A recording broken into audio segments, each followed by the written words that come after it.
श्रीमते रामानुजाय नमः।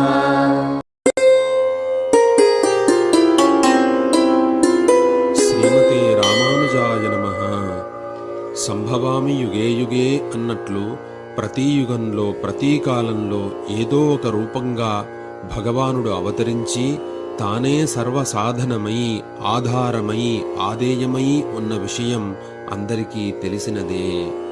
మహాత్మునిల గురువుల సాధు సత్పురుషునిల అవతార పురుషునిల ఇట్లు భగవానుని యొక్క అవతారములు అనేకం.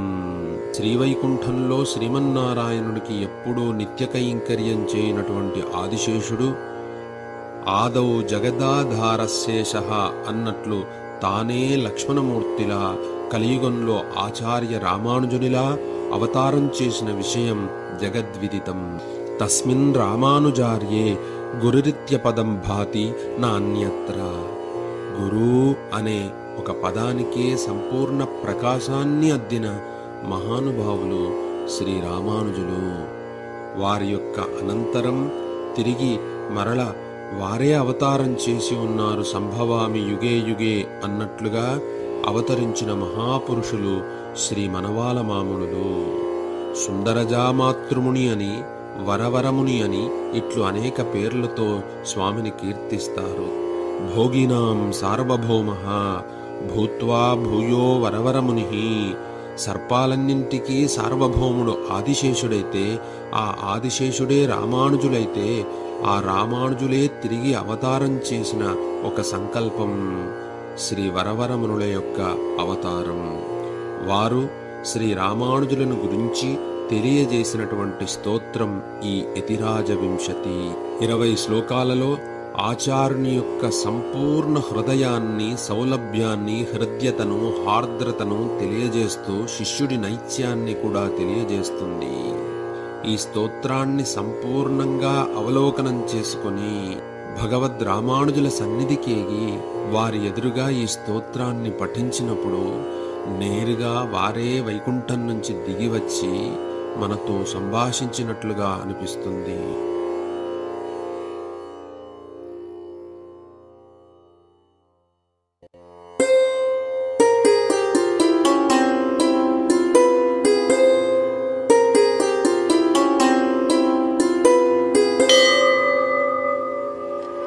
यस्तुतिं यदिपति प्रसादनीं व्याजहारयति राजविंशतिं तं प्रपन्नजनजातकाम्बुदं नौमि सौम्यवरयोगिपुङ्गवम्।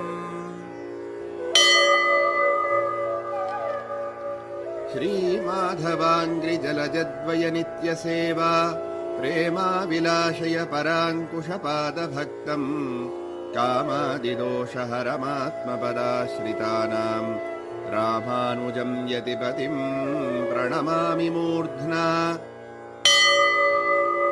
श्रीरङ्गराजचरणाम्बुजराजहंसं श्रीमत्पराङ्कुशपदाम्बुजभृङ्गराजं श्रीभट्टनाथपरकालमुखाब्जमित्रं श्रीवत्सचिह्नशरणं यतिराजमीडे।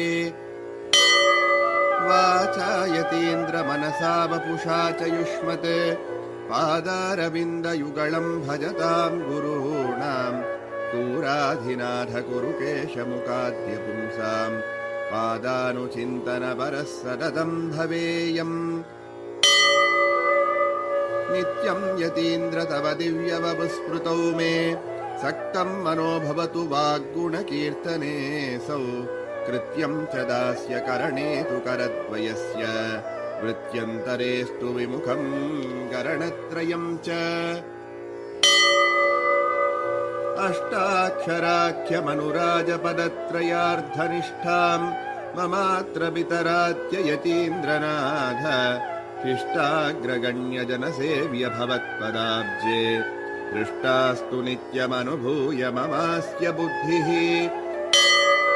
अल्पापि मेन भवदीयपदाब्ज भक्तिः शब्दादिभोगरुचिरन्वह मेधतेह मत्वापमेव हि निदानममुष्यनान्यत् तद्वारयार्ययतिराजदयैकसिन्धो। वृत्या पशुर्नरवपुस्त्वहमीदृशोऽपि श्रुत्यादिसिद्धनिखिलात्मगुणाश्रयोऽयम् इत्यादरेण कृतिनोऽपि मिथः प्रवक्तुम् अद्यापि वञ्चनपरोऽत्र यतीन्द्रवर्ते दुःखावहोहमनिशम् तव दुष्टचेष्टः शब्दादिभोगनिरतः शरणागताख्यः त्वत्पादभक्त इव शिष्टजनौघमध्ये मिथ्याचरामि यतिराजदतोऽस्मि मूर्खः नित्यम् त्वहम् परिभवामि गुरुम् च मन्त्रम् तद्देवतामपि न किञ्चिदहो बिभेमि इत्थम् शठोऽप्यशठवद्भवदीयसङ्घे धृष्टश्चरामि यतिराजदतोऽस्मि मूर्खः हा हन्त हन्त मनसा क्रियया च वाच योऽहम् चरामि सततम् त्रिविधापचारान् सोऽहम् तवा प्रियकरः प्रियकृद्वदेव कालम् नयामि यतिराजदतोऽस्मि मूर्खः पापे कृते यदि भवन्ति भयानुतापलज्जाः पुनः करणमस्य कथम् घटेत मोहेन मेन भवतीह भयादिलेशः तस्मात् पुनः पुनरघम् यतिराज कुर्वे अन्तर्बहिः सकलवस्तुषु सन्तमीशम् अन्धः पुरस्थितमिवाहमवीक्षमाणः कन्दर्पवश्य हृदयः सततम् भवामि हन्त त्वदग्रगमनस्य यतीन्द्रनार्हः तापत्रयी जनितदुःखनिपातिनोऽपि देहस्थितौ मम रुचिस्तु न तन्निवृत्तौ एतस्य कारणमहो मम पापमेव नाथ त्वमेव हर तद्यतिराज शीघ्रम्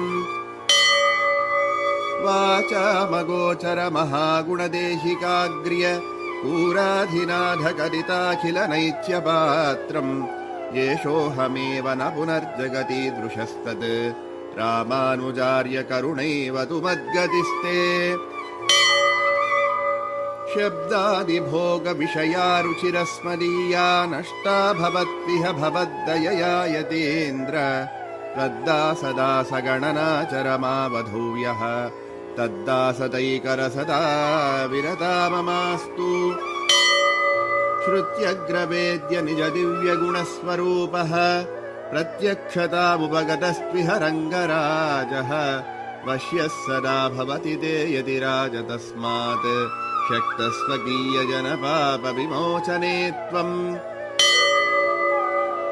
कालत्रयेऽपि करणत्रयनिर्मिताति पापक्रियस्य शरणम् भगवत्क्षमैव सा चात्वयैव कमले रमणेऽर्थिता यत् क्षेमः स एव हि यतीन्द्र भवच्छ्रितानाम् श्रीमन्यतीन्द्र तव दिव्यपदाब्जसेवाम् श्रीशैलनाथ करुणा परिणाम दत्ताम् तामन्वहम् मम विवर्धय नाथ तस्याः कामम् विरुद्धमखिलम् च निवर्तयत्वम्